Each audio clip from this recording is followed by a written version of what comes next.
Good afternoon, everyone. Erica Beecham, HR Compensation Journalist. Thank you for attending this ethics discussion. The Allen County Ethics Commission was developed by the Commissioner's Office, and it's an important aspect of the public service. Today is a launch for our annual ethics training, so there'll be more to come. This is going to be a recorded session, so just so you know, I want to make sure we give all our participation. But to kick off our launch, I would like to introduce our keynote speaker. His name is Carl Ulrichs. He is a business development professional and a national speaker, author, and consultant. Carl's experience is perfectly suited to times of great organization change, so similar to what we're going through here at Allen County. Using risk management and organization development theories to bypass best practices and move directly to next practices. Next. Carl is an expert on the people issues that challenge modern organization. He leads tough crowds to new awareness levels. We are pleased to welcome Carl today as he presents how good people make bad choices. Thank you. And now you applaud. I'm honored to be here. Honored at another level that might surprise you. I have been a fan of Allen County since I was a kid. I didn't grow up here, but this is where my parents brought me for good food. Because I don't know why, but Allen County has the best restaurants per capita of any place in Indiana. Have you been to West Lafayette? I have. There are no restaurants. Also, this very building, turns out I was in here when it was Lincoln back in the days, and I was recognizing some of the trim and details and was helped that, yes, this was a Lincoln building. Also, the flood of 1983. Yeah, I helped sandbag. I was nearby and came to help when 3 rivers became 3 floods. You are the face of Allen County. You're really it. You know, there may be some elected officials further up the food chain, but as far as the citizens are concerned, you're it. I kind of got a taste of it this morning walking in here. Walking up to the building and saying, okay, what's the culture like? And I reached for the door handle and the door opened. And there was a gentleman with a vacuum cleaner dressed like a janitor, opened the door, welcomed me in, said, you're gonna have a good day. And I realized that is the face of Allen County. Often the highest impact on by the citizens are often people who are further down the organizational chart but have the greatest impact. And that happened this morning. And it has continued as I've met the people who all want to do the right thing and all understand the calling that exists for being in public service. You know, that we're supporting a government that works here. And there's some power in that, but I have a question for you.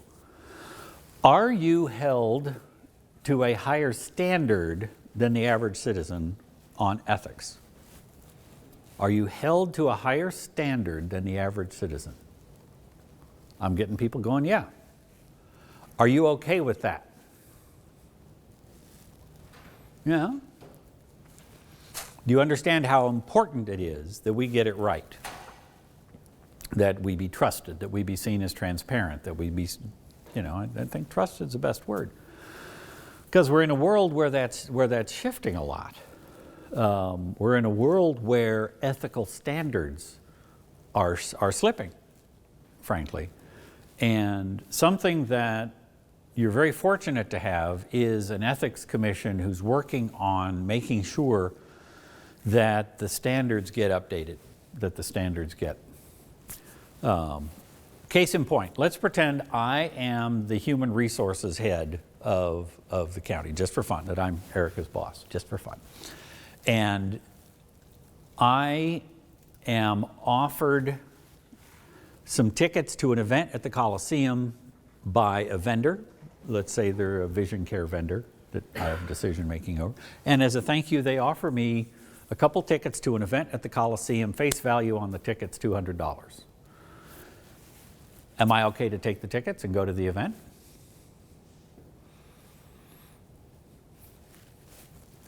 What's the dollar value of when a gift has to be reported or a gift should not be accepted? I need a dollar value. Anybody got $25? Got 25? Anybody here 50? 150. Got 150? Anybody know what? 20? Boy, you're, how do I say you're cheap? Well, it can be inconsistent from department to department, but they're kind of stabilizing it all at 100. Okay, so now that you know that, should I take the tickets? Okay, but there's gray zones in all of this. Is there a time when I could take the tickets because there is no appearance of impropriety and it's not an area that I have any control over budgetary issues? Possibly. You know, some of these are maybes. But let's circle back. So we have some things to talk about, but what I want to give you is bigger. What I want to give you in the time we're spending together is an understanding that it's not just a set of rules, but we're humans. And so we have to remain human in this. So how do we involve that correctly? And then also, when things just aren't clear, how do we break up the tie, if you will? If it's a value of right versus a value of wrong, that's easy. Do the right thing, we're done, go to lunch. But if it's a value of a right thing versus a value of a different right thing, and both are right, how do we break that tie? What do we call that?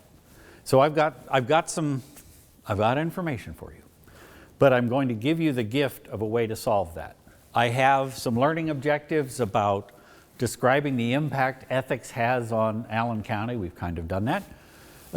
Recognizing these moral dilemmas, where it's right versus right, and how do we solve them? And recognize the use of different ways of solving.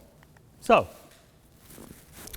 knowing we were going to be here today, I asked an ethics expert, hey, does being a public servant hold us to a higher standard? And she said yes, but then she said something interesting. She said, acting ethically takes courage. Often the ethical individual is a party of one. Question. Anybody raise their hand? Has anyone ever served on a jury? Okay, back in the corner in the cheap seats. Did you get the case for judgment? Did they present the case and you had to decide it? Okay. In that deciding, you had 12 people on the jury? Yes. Okay. Was there any holdout?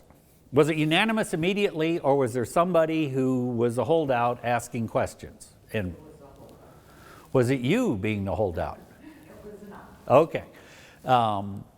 Well, put yourself in the mind of the person. There's 11 people who want to just get this conviction and go home. It's late. And there's one person who's in the way saying, but what about? Have you considered? What's it like being that person who's sticking their hand up against 11 other people? How does that make you feel? That's the courage that's necessary for you to go to bat for your own ethics. You know, sometimes when you're ethical, you may be that person alone. Be ready for it, because you're doing the right thing. You know, be ready for it, because that's what knits us as a community. So, meet Gary Zach, who brings another point in, because in general, in government, we are prone to being very rule-based. Is that fair? I mean, you work in the clerk's office, you're very rule-based, because as a department, you're expected to be consistent and do it the same way every time. Ethics isn't like that all the time. You know, and in maintenance, there's specific procedures for fixing specific things where you're expected You know, if it's an air conditioning problem, you're going to do this, this, this, and this in that order, and that's how we do things. Well, ethics sometimes gets messy.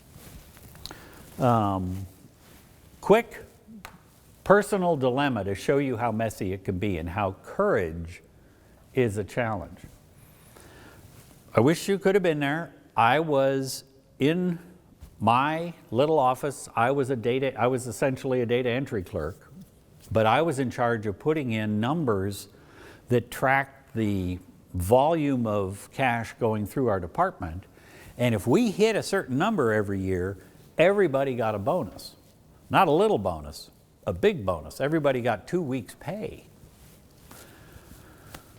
2 years ago, we got it. 1 year ago, we got it. This year, I'm typing in the numbers, and it's the last day of the last quarter of the year. We're like 45 minutes away from the year, from closing the books. We're not going to make it. I can tell we're not going to make it. Miss it by this much, but that means nobody gets a bonus. Nothing I can do. I'm just entering the data. My boss's boss appears in the doorway with a piece of paper. He says, enter this. It was basically a sales ticket with enough money to put us over, but it did not come with a cash deposit ticket. Therefore, by the rules, I couldn't enter it. Okay, the rules say clearly only enter data with a sales ticket, and I had been told in my orientation, if you ever, you will probably be fired. If this is the third rail, touch this and you're not here anymore.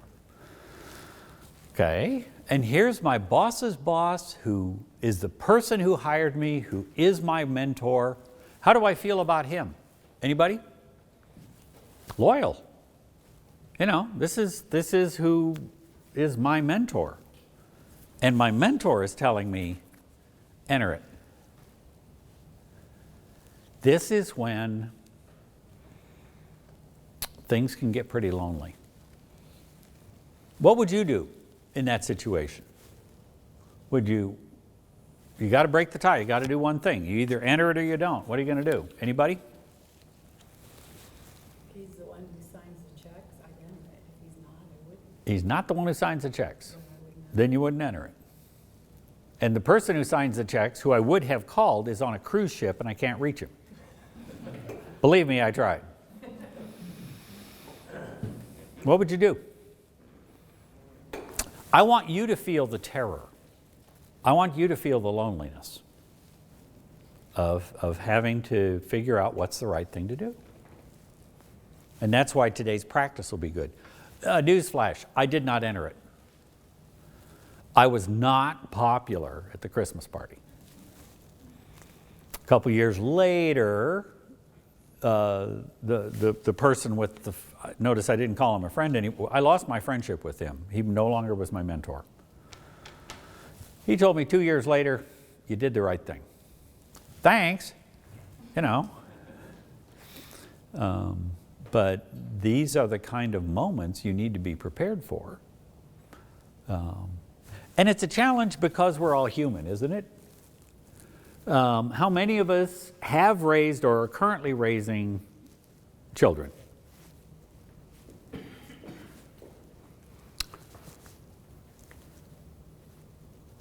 We lie to them, right? It's awkward. You know, the Easter Bunny. Am I breaking anybody's heart here that they didn't realize the Easter Bunny is not true? Ah! Or the big one, Santa Claus? Oh my God! Yeah. That's a part of our oral traditions. Depends on where you came from. You know, and here in Allen County, by the way, we have a much more diverse set of citizens that have a lot of diverse beliefs that have different things. You know, one of my clients here is majority Burmese. You know, they have a different set of traditions and a different set of things they believe and a different set of values. And so as we hire somebody to come and work here at the county, we need to make sure they align with our values as a county. That's why we have good ethics documents. Here's what we believe. Here's how you should act. Here's what the limits are. Here's because it's different in different mindsets. Let me give you a quick example. I was raised in a family of grape samplers. Who here goes to the grocery store, before they buy a bag of grapes, they try one? You grape sampler. Why don't you try grapes? What's holding you back? Have you ever bought a bag of grapes and just they're sour? What's keeping you from sampling the grapes? They're not washed. And see, I have much lower standards than that. Not washed is one of them, but I married a woman who did not grow up in that tradition, did not share those values. We went out grocery shopping for the first time together, and I sampled a grape, and she went nuts. That's theft. You're not going to pay for the grape you just ate. But I'm sure the grocery store factors in that missing grape into the cost of these. That's not good enough. I said, well, then let's put scales on the way in and the way out, and you can charge me for what I eat. She said, that's not going to work either. I use that as an example of people have different values, and those values drive different ethical decisions. And so we're working with citizens that are really different, and many of them coming from different worlds, different countries, and they have different values. We have to be a good example. We are the voice of Allen County. So we need to be good at this. So I want to give you some tools today. Understand, this is not a sentencing table of, 3 felonies, 20 years. This is not just a simple cut and dried sentencing table. This is a matter of your own conscience. Each of us has a different path here, a different culture we came from, but we all need to share a common set of ethical rules and values on how we apply them. Because the rules have changed. That with COVID and working from home, we've got everybody is under stress, and that causes fraud to be more likely. We've got citizens with unusual demands. We've got rules changing daily, and ethical standards are shifting. Let me talk about, I need a quick example of ethical standards shifting over time. I am not a sports fan. I'm a gardener. But let's go to sports for a second. And the point to my story is, look how things have changed. Who is Pete Rose, and why am I mentioning him in ethics? Anybody? Who's Pete Rose? He was a great baseball player, but He's a great baseball player, but he cheated. What did he do? Anybody know? You. He bet on baseball. He bet on baseball while he was the manager. And has he agreed that he bet on baseball? Later, after denying it, he did agree that he bet on baseball. What was his punishment? Banned forever from all baseball, not just the Hall of Fame. The ballpark here downtown that was built after I lived nearby, nice park. He cannot come and buy a ticket and attend. He's not allowed to be anywhere present, any professional baseball.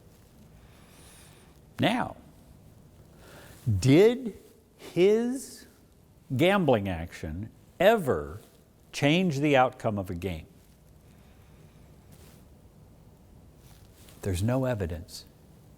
He showed that he always he bet on his team winning. And there was no evidence that he ever changed the outcome of a game. Okay, with me so far? Okay, let's fast forward. Houston Astros World Series, a guy named Alex Cora. Tell me about Houston Astros World Series. Why am I mentioning that in an ethics discussion? Yes? They were stealing signals. They were stealing signals. Were they cheating? That's a very good question. The answer is yes. I'm telling you, help me with this story.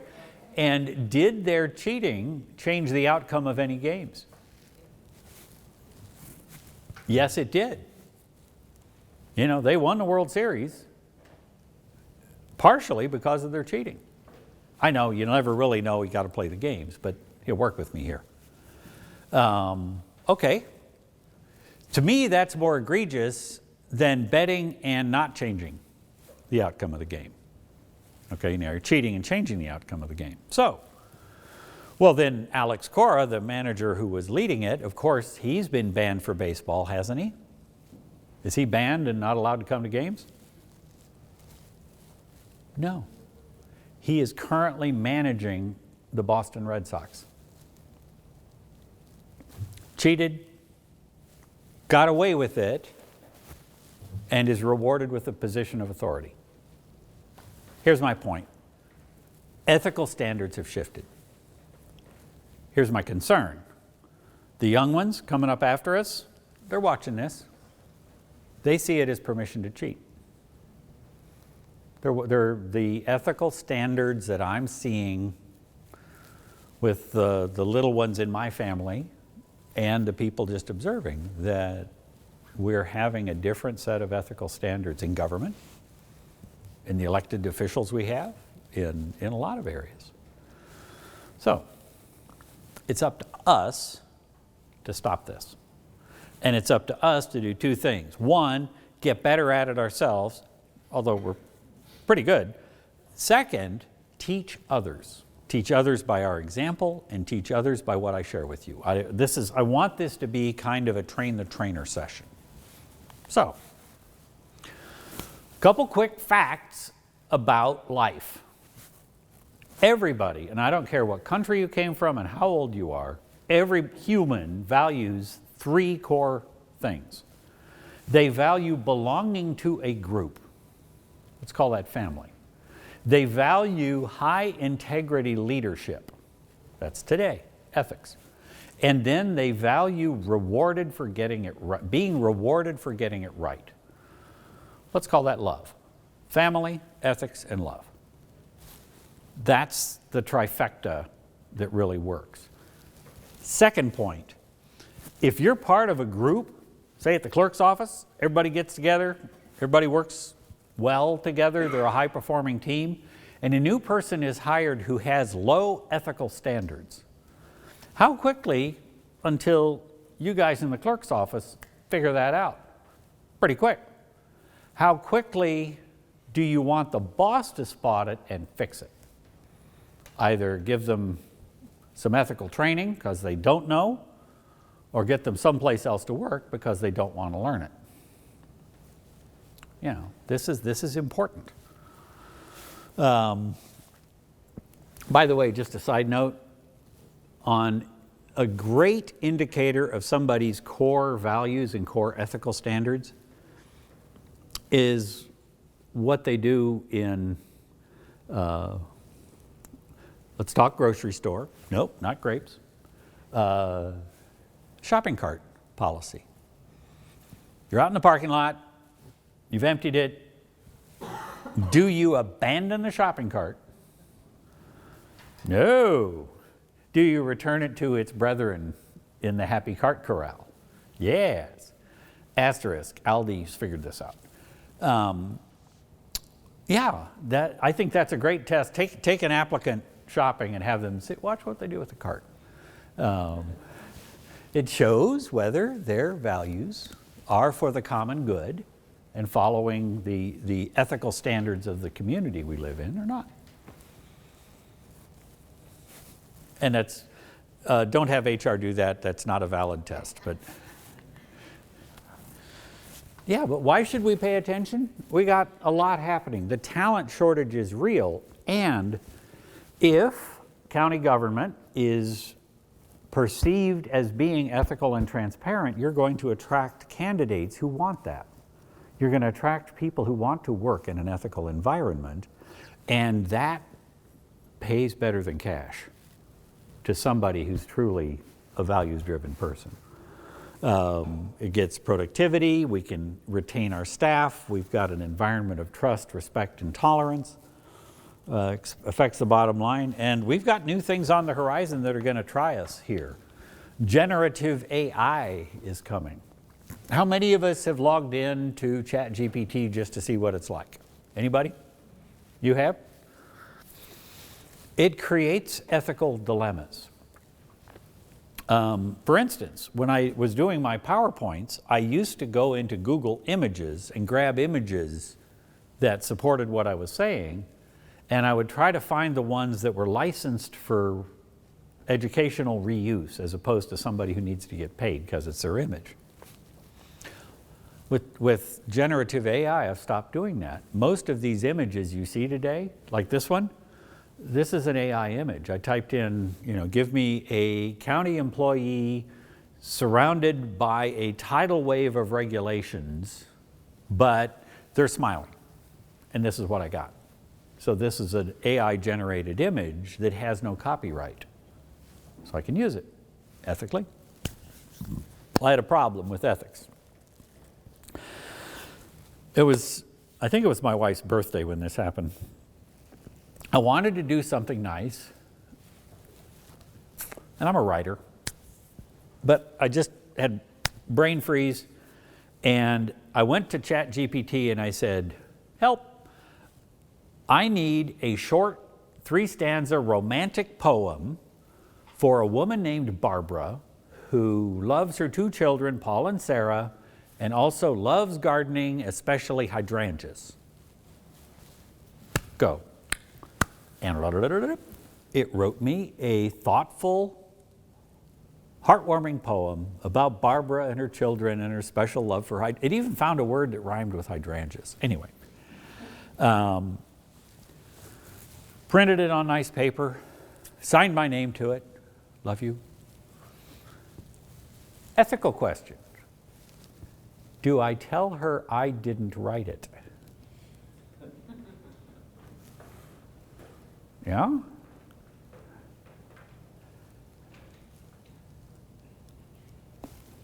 I didn't tell her. And it still kind of bothers me. Now, I commanded it to be written, but we're going to have the ethical challenges in the future of we may start using AI tools here inside the county. Do we tell our citizens that we're gathering this data?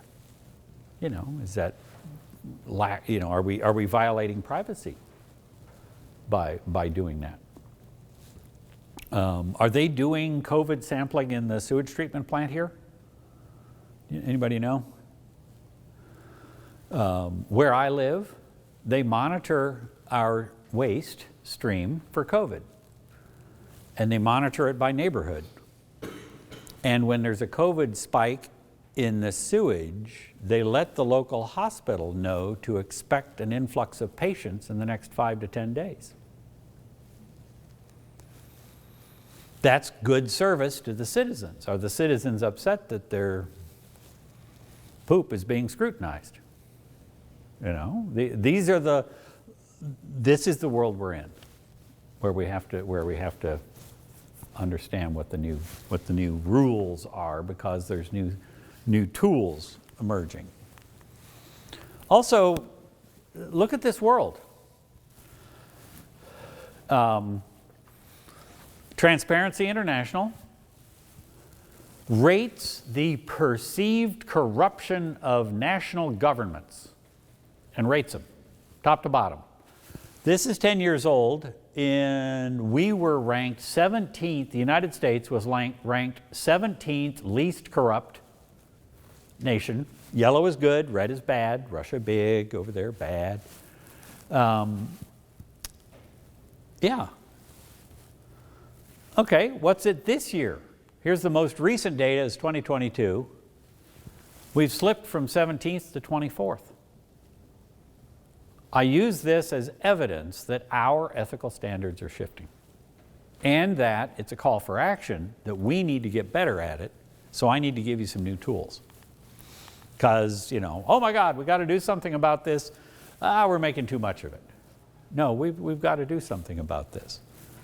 So our goal is to try and be walking this balance of being fair and being consistent. Those are different. Fair and consistent. If you, and this is one of these dilemmas. How do we be both? Okay, with the power vested in me by this clicker, I'm hereby making you all 11 years old. I volunteer to go into junior high schools and teach decision making and making tough decisions, and these kids are hungry for it. And the point I want to make is, you get settled in your ways of deciding a certain way, and there's times you ought to be different. There's times that more factors can drive things. Case in example, driving in here, there were several CVS pharmacies I went by. Okay. In each CVS, there's a little deli area with a cooler case with beverages and cheese and a couple of shrink-wrapped sandwiches. Right. Okay, you're 11 years old, you're alone in CVS, and you see a grown-up over by the deli case peeling and eating the cheese sticks like nobody's business and hiding the wrappers. Is this theft? What do you do? You're 11-year-olds, I need an answer. What do you do? My almost 11-year-old, she'd tell. She'd tell. Go find a grown-up and tell them. Yep. Okay, that is being consistent. That is justice. Those are the rules. Is that fair? Okay. So, before you have a chance to find somebody with a CVS tag and tell them, the grown-up sees you and walks over and explains and says, you get more data.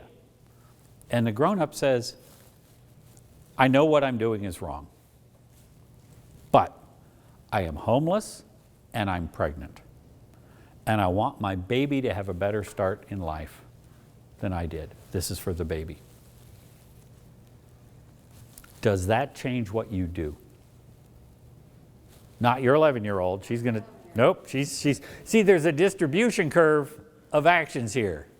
And her 11-year-old is lock them up. But when I do this in a room full of people, I get a distribution curve of responses. Some lock them up, but a majority shift then their response from lock them up to buy them the cheese. Help them. And those are both valid ethical responses. You just have to decide which is appropriate. You just have to decide, is this a teaching moment or a termination moment? And in that case, the majority would say it's a teaching moment. But we've all agreed that working as public servants is holding us to a higher standard. When somebody is elevated to a high position of authority, do we hold them to a higher standard also? Beyond that? Yeah. Yeah, we do. Okay. One of my clients on the 7th floor of their headquarters is like the 3rd and 4th floors here. Had a coffee area with morning donuts and a can to put payment in, honor system. And they noticed that it was always light. Somebody was taking money out of the can. One of the administrators said, I can solve that, and brought in a nanny cam teddy bear motion detector video recorder. Caught him. It was the senior vice president of marketing. Driving a Jaguar, living the high life, and taking $20 a week. Okay, you're the jury. Is this a teaching moment or is this a termination moment? They fired him because of the elevated stature and the importance of it and the trust. They also, in the files, they found some other misdeeds that had been collecting. And so this was the time that, that was the straw that broke the camel's back. Yeah. Sometimes it's a teaching moment, sometimes it's a termination moment. Interesting HR question. Are we allowed to treat high-performing people any different than low-performing people? Absolutely. We do it all the time. Somebody who is high-performing gets a chance to go to a conference, maybe get a bonus, get a pay raise. Low-performing people get the opposite. They get put on a performance improvement plan and may not get a raise at all. May get money taken away.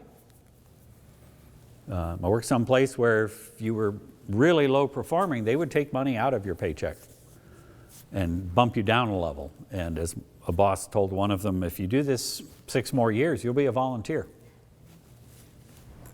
Yeah, we can. Does that apply in our ethical decisions? Yes, it does.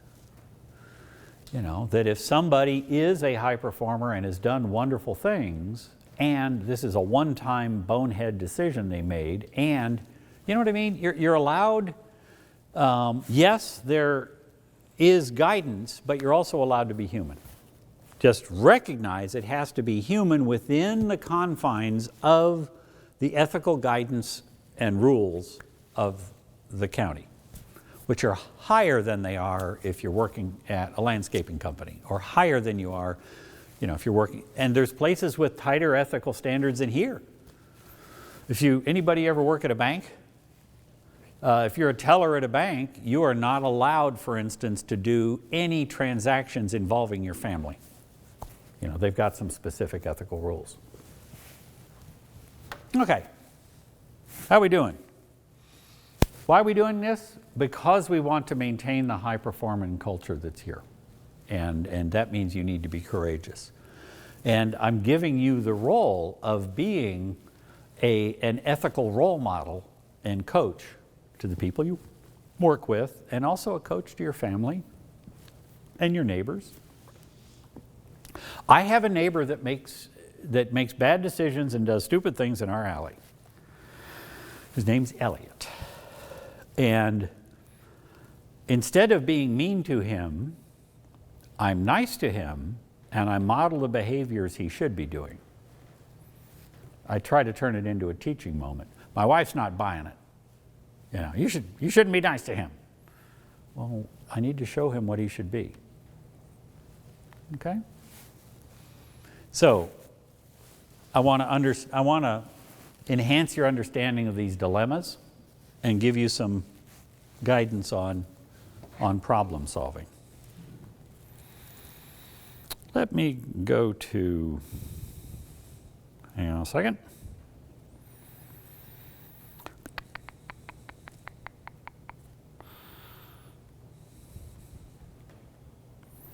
I'm reading from the ethics ordinance.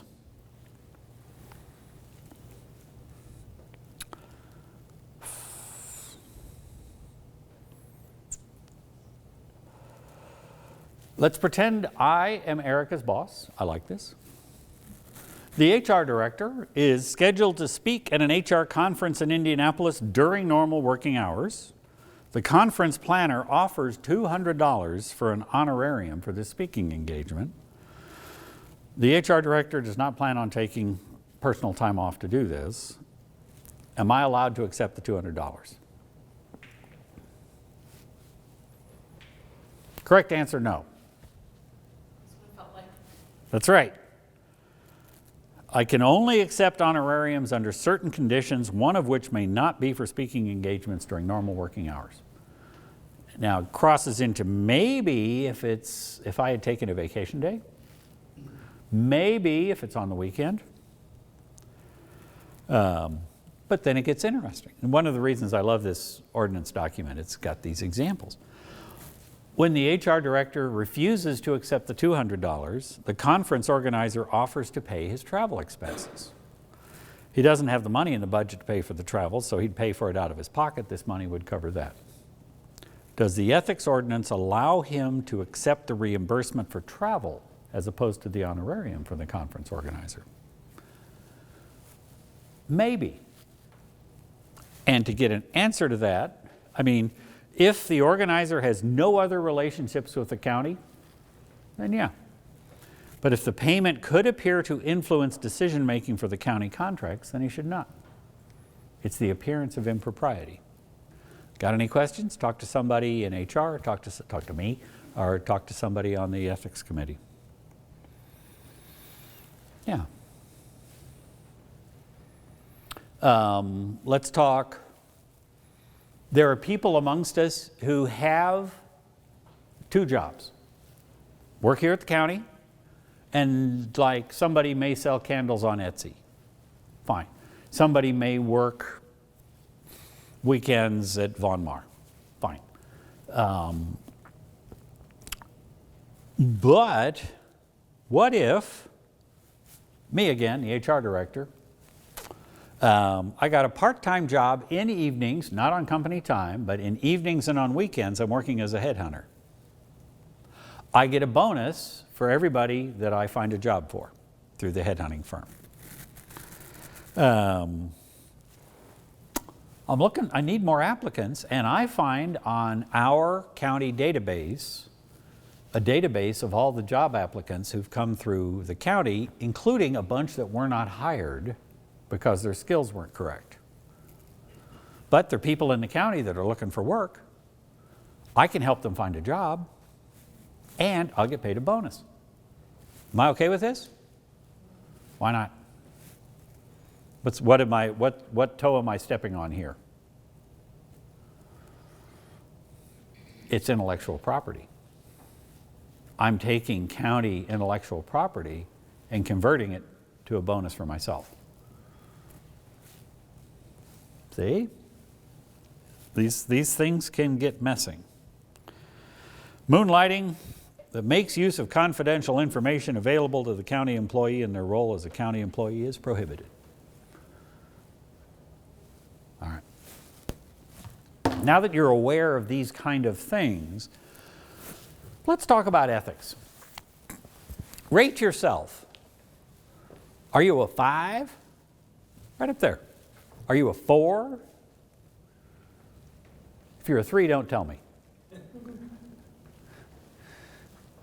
How many of us rate ourselves as 4? I'm a 4. Any other 4s here? What's the issue that keeps you from being a 5? Pardon me? With me, it's traffic. Speed limits are just suggestions. Have you been on I mean, if you're in the left lane on I-69, you better be going 85. I choose to stay in the slow speed lane because I'm an older guy. You know, I don't want to do that. Yeah, I mean, now, are there 5s? Do they exist? Absolutely. And it's interesting, they can't imagine not being a 5. They can't imagine breaking any rule.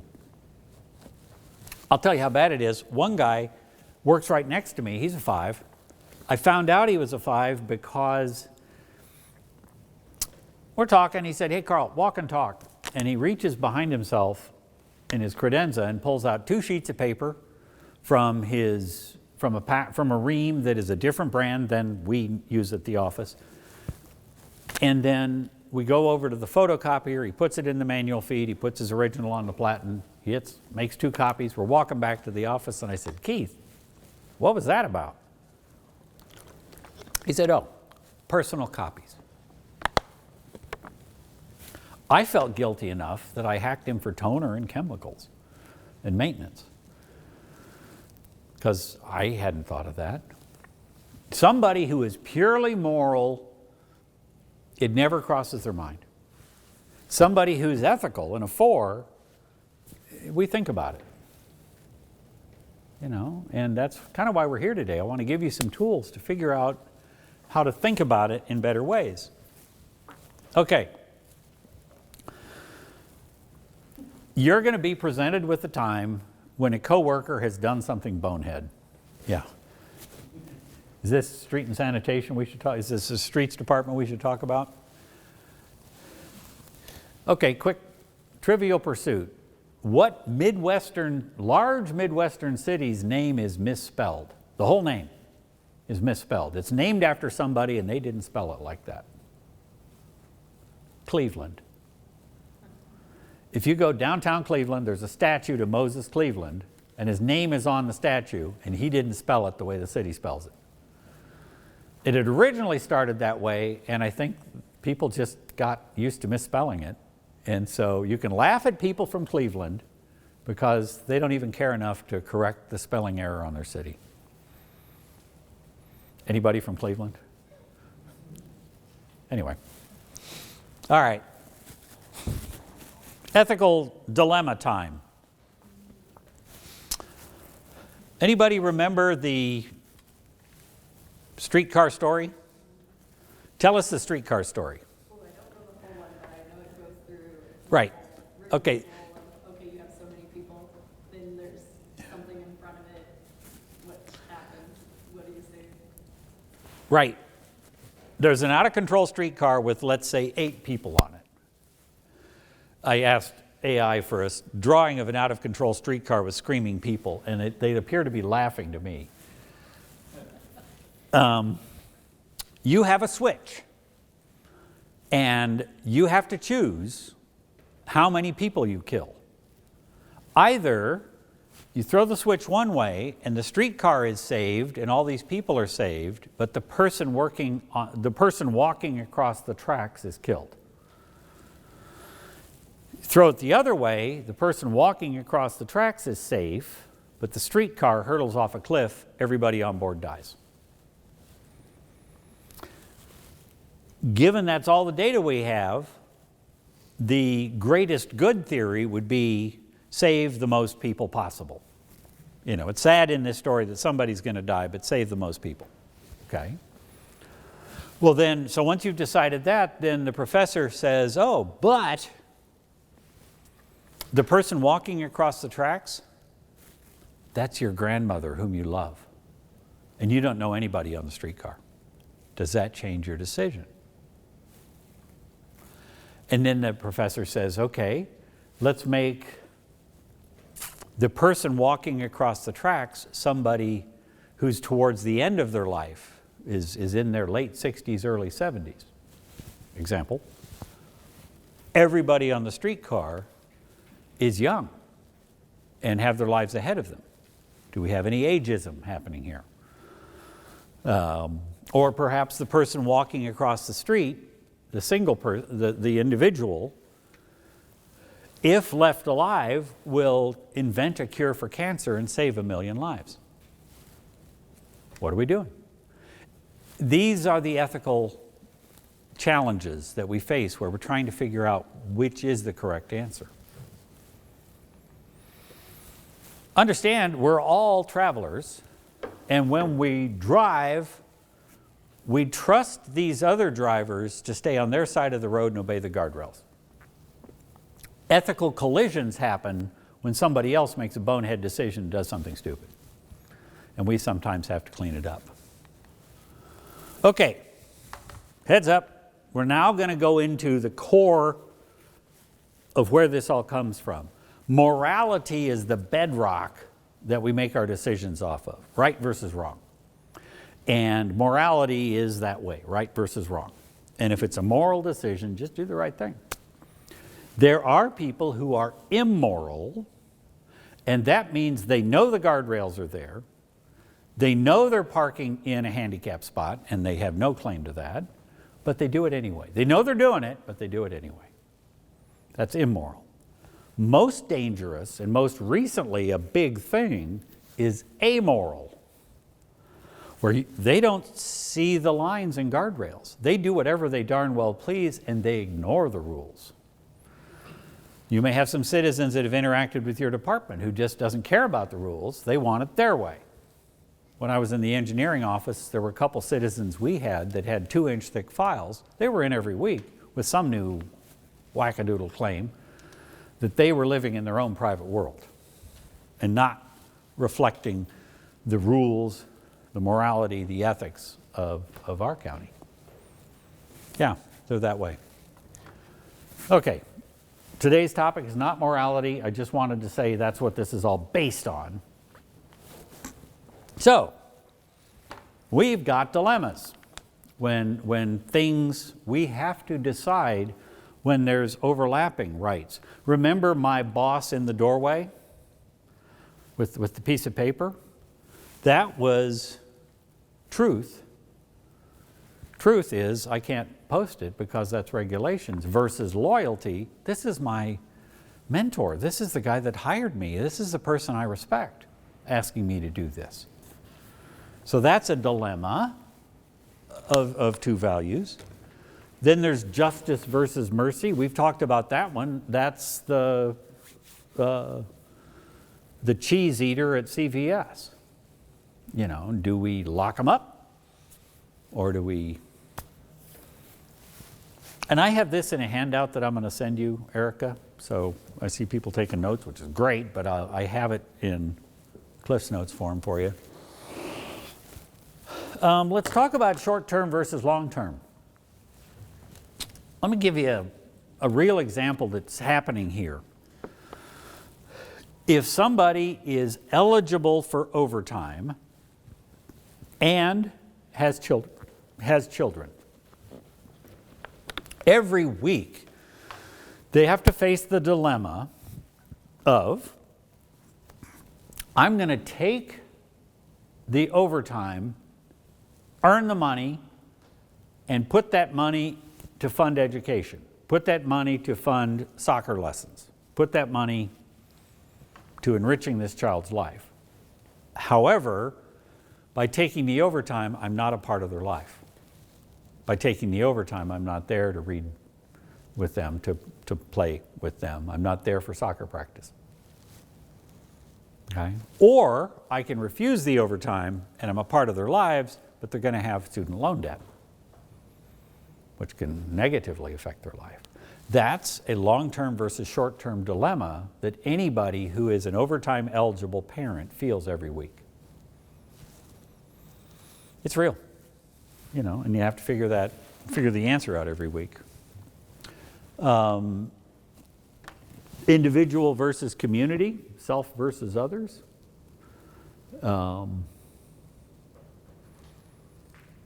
Anybody ever find a wallet? What'd you do with it? So I found it on my property, like somebody threw it out the window.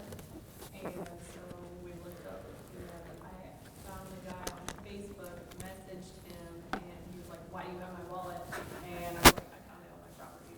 And so then eventually my husband got it back to me. So he was kind of a jerk. I was like, my bad. So at that point, did you take the cash out of the wallet and say, It was already out. There was nothing in it other than the ID card. But I took it back. wow. Yeah, I had kind of a similar thing happen. I found a wallet on the on-ramp to an interstate, and there was a business card. Yes, there was cash in it. There was a business card in it. I called the office number, and The receptionist answered, and she was clearly programmed to defend. And I asked for him, and she said, "Do you have an appointment?" I said, "No." "Does he know you?" "No." "Are you a salesman?" "Yes, I am." That was my job at the time. She said, "Oh, he doesn't want to see you." I said, "Oh, yes, he does." "I'm holding his wallet." "Oh." But I never got any bonus from him for finding the wallet. Does that change what I do? I mean, you had a bad, you know, if you find another wallet, are you still going to try and find the owner? Absolutely. Because that's a core value. Yeah.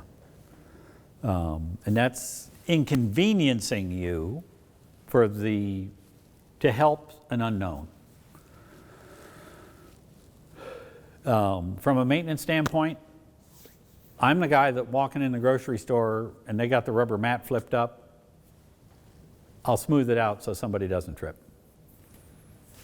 You know, because I'm part of the larger community.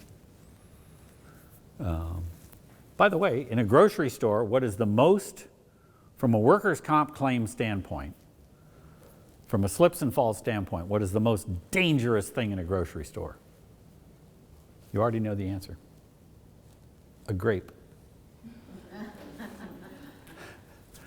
That's why there's usually somebody in the produce aisle, they're watching for grapes. And when a grocery store posts, "No eating grapes," no, when they say leave the bag sealed, don't handle the grapes, what they're worried about is not us eating poisoned grapes, but they're worried about grapes on the floor. It's the right thing to do. Yeah. Can you think now, but to show that ethics can be situational, can you think of any time where you'd find cash on the street and you'd keep it? Happened to me. I mean, because I've found things and always made an effort to turn them in. I found $300 folded up, laying in front of a building, and I stood there and I read the sign on the building and put the money in my pocket and walked on. The sign said casino. And if I had walked into that building and said, "Has anyone lost $300? I said, so there's situations for everything. Now, what did I do with the $300? Gave it to an animal shelter. You know, I saw it as money that could be spent doing other things. When I volunteer my time to do such as this, and they have an honorarium for me to come up and do this, I give it to Gleaner's Food Bank. You know, this is part of my job, and that's from an ethical standard standpoint what I do. You know, we're all part of a community. We need to help each other, and we need to do the right thing, whatever that is. And we need to teach our children. Okay, so those are the 4 classic dilemmas. Here are the 3 cards that we're going to play. Either the greatest good for the most people, remember the streetcar, or follow the rules, remember my dilemma with posting the money, or the golden rule, do unto others, like the lady at the CVS. So we've got some options here, but they have to be done within the framework of the county ethical standards. Okay, we can do that. So I need to give you a process to break these dilemmas. I've got Kidder's 9 checkpoints. So let's just walk through them quickly. I want to give you not just some tools to use, but I'm giving you the instructions on how to use them. Step number 1, something lands on your desk. Is this a moral issue? I mean, somebody shows up in my office pointing fingers and saying, Carl, you got to fix this. Charlene is wearing capri pants. It's in the dress code. To me, that's an aesthetic issue, not a moral issue. Also, they clearly haven't heard of yoga pants, which is even more severe than capri pants. But we also have to balance what we have to balance what we do. Sometimes organizations overreact and figure it out. For instance, I do a lot of work on harassment avoidance, and about going on 10 years now, there was a sudden flurry of sexual harassment cases aimed at famous people. And the reaction of many organizations to, the Weinstein case and the Bill Cosby case and the Kevin Spacey case and all these, was to announce we're going to have zero tolerance. We're going to prosecute everything. We're going to solve everything. If anybody so much as raises their hand and complains, we're going to find out what it is and we're going to fix it. It didn't work because zero tolerance meant we litigated everything. Well, too hypervigilant and we become the morality police. Too little and we become apathetic. What I do is I come into organizations and teach everybody to talk to each other. If there's something that you're uncomfortable with, talk to them and resolve it at that level if you can, and if you can't, then escalate it. But have that chat first. Because where it's interesting, I'm older. I learned conflict resolution on the playground, where there weren't any grown-ups around, and we figured it out. That there were 10 steps in conflict. There was staring real close. There was light, there were words. There were bad words. We didn't even know what they meant, but they were bad. And then there was light shoving, heavy shoving, fists, and then the nuclear option, I'm telling mother.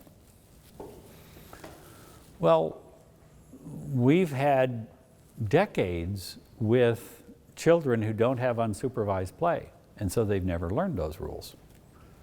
And so we have to teach kids how to fight in a healthy way, how to resolve conflict in a healthy way. When they come over to Grandpa's house, it's different. I only get involved if blood's involved, And there was a great moment a couple years ago. Christopher was 5 or 6, and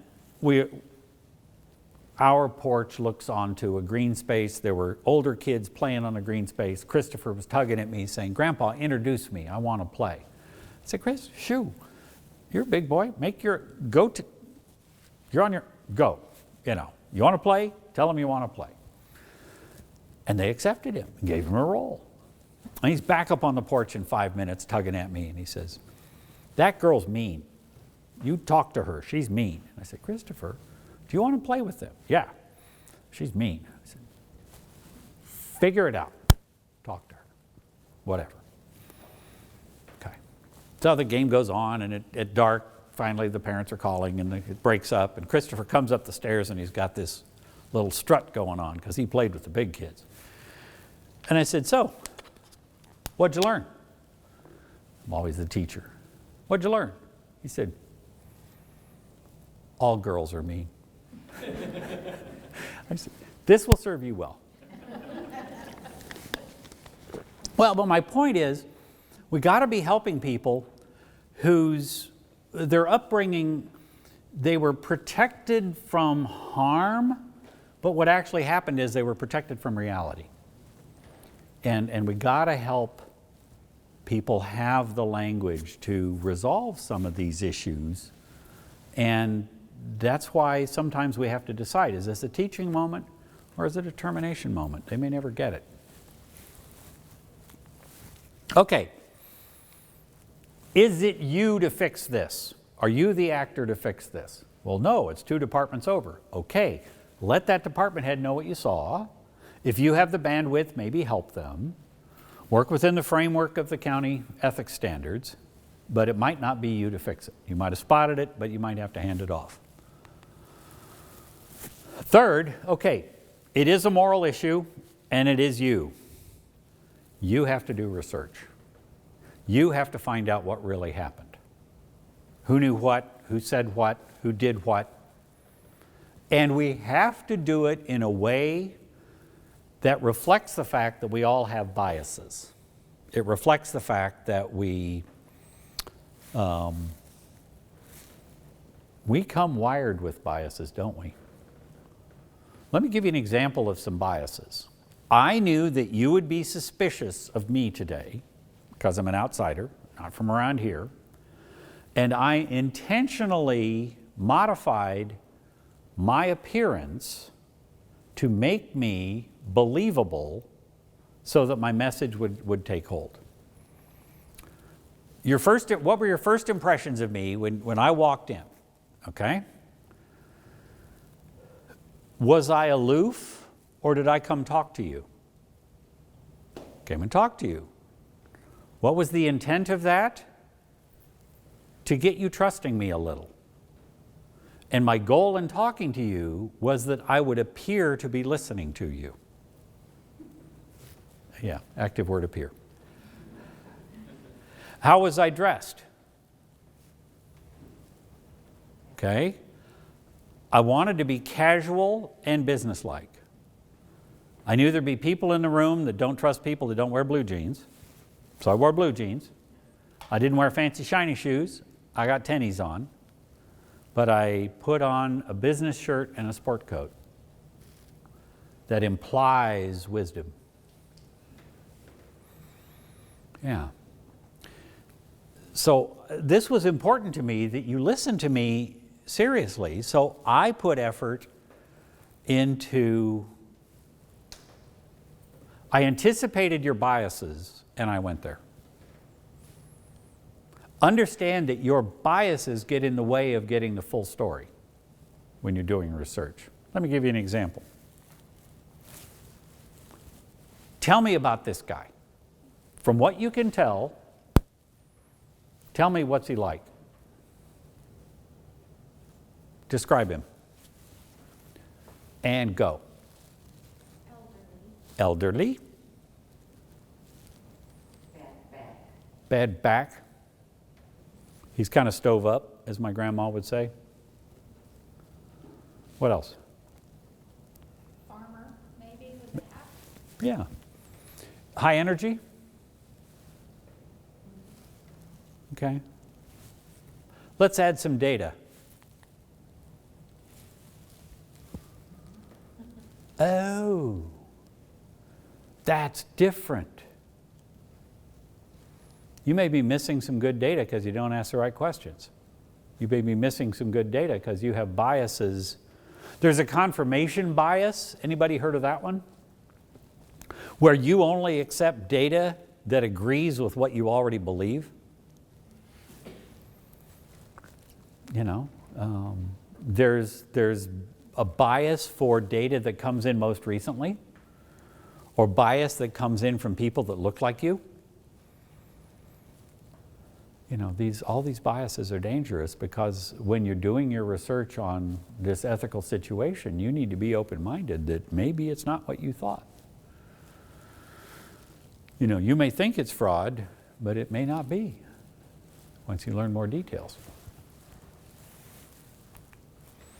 Okay, so we got all the research. Let's test. Let's test for right versus wrong. Is it right versus wrong? Let's give it a legal test. Is it legal? No. Okay, do the legal thing. Are there regulations that kick in? Yes. Okay, follow the regulations. See, this is yes/no time. Then there's 3 tests that Kidder gives us that gives us an idea of which card we might want to play. It's kind of handy. First test. Does it just smell funny? I catching a whiff of something. That means there's probably a rule being broken. Go find the rule. Or what if it's on the front page of the Fort Wayne paper? What if it's on the front page of Google News? That indicates this issue deals with a lot of people affected. So it might be the greatest good, the streetcar solve. You know, do the thing that affects the most people the best way. Or it's the mom test. What would my mom do? Well, that's the golden rule. And that may be the answer. So these tests, if it is a morality yes/no thing, it shows you which answer which problem solve, which card you should play. Because something I've given you today is the fact that there's 3 cards, not 1. Okay. Nope, it's none of those. It's worse. It's competing values. It's a dilemma. It's not a right versus wrong. It's right versus right, and we got to figure it out. But now you've got language as to what you're looking at. Which one is it? Oh, no, it's worse. It's 2. It's 3. It could be a chord on a piano if all 4 are involved. But at least you have better language to talk about the ethical dilemma in your head to figure out how to answer it. Because you'll know what the county's ethical standards are, and you'll have a process to work through which is the best answer for this situation. So then, pick the card. And you're finding the reasoning that's most relevant to the situation at hand. But then it says, wait, you would expect this to be, okay, make the decision. No, Kidder says step back from it. Now that you know everything and you processed it all, before you actually decide, step back and see, is there a third way? Is there a way that's going to have both parties equally happy or equally upset? But, you know, is there a spot in the middle? Okay. Sometimes there is no middle ground, but at least look for it. Then make the decision, communicate the decision, live with the decision. And then Kidder adds one more step, which I think is brilliant. This is learn from it. Build wisdom. You know, reflect on what did you learn? Where's my phone? Here. This is knowledge. Gray hair, this is wisdom. You know? Once I've fixed the same box fan twice, well, actually a better example, 2 weeks ago I helped install 4 toilets in a house. The first toilet was a 2-tripper and took me a total of 2 hours to do. The last toilet took 20 minutes. What got different? My wisdom. Also the fact that I've learned to buy more wax rings than you'll ever think you ever need. Okay. Somebody got Google? I have a task for you on Google in a moment. I need something looked up. And the point of this is knowledge versus wisdom. I was presenting to the Florida State Society of CPAs, their annual Tax and Tariffs Conference, and mine was the opening session on ethics. And I wanted to show the difference, the power between knowledge and wisdom. Knowledge is good, wisdom's better. And so I told the story of being in a grocery store, and the checkout clerk had a tag that said, my favorite vegetable. Have we talked about this? My favorite vegetable is, and they wrote tomato. What's wrong with that? It's a fruit. You know me well enough. Would I tell them this? Yes. Thanks, mister. Okay. A tomato is botanically a fruit. That's knowledge. And this is the point I made to this audience. Wisdom is never putting tomatoes in fruit salad. I thought it was hilarious.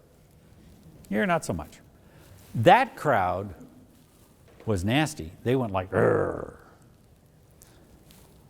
And some guy gets and writes on a piece of paper, and this is what I want you to search. Somebody, you got Google? Who's got Google?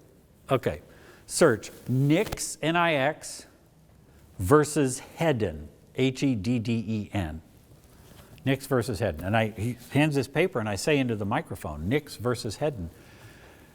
And the whole crowd goes, yeah. I get back up to, I never got on track. The speech did not go well. I go back up to my room, and I Google Nix versus Hedden. What do you got? Read it aloud. Yes? It's a decision by the Supreme Court of the United States in which the court held 9-0 that the tomato will be classified as a vegetable rather than a fruit for the purposes of tariffs, imports, and customs. What year was that? 1893.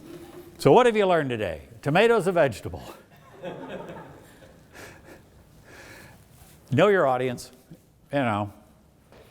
And sometimes there's data you just don't know. So you've learned something today. Yeah. So.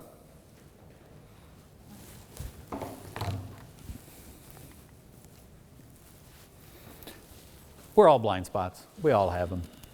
We're all human, and that's a good thing. We have to work within the ethical framework of our county, but we're doing it for the right reasons. You are the voice of the county. You are the face of the county.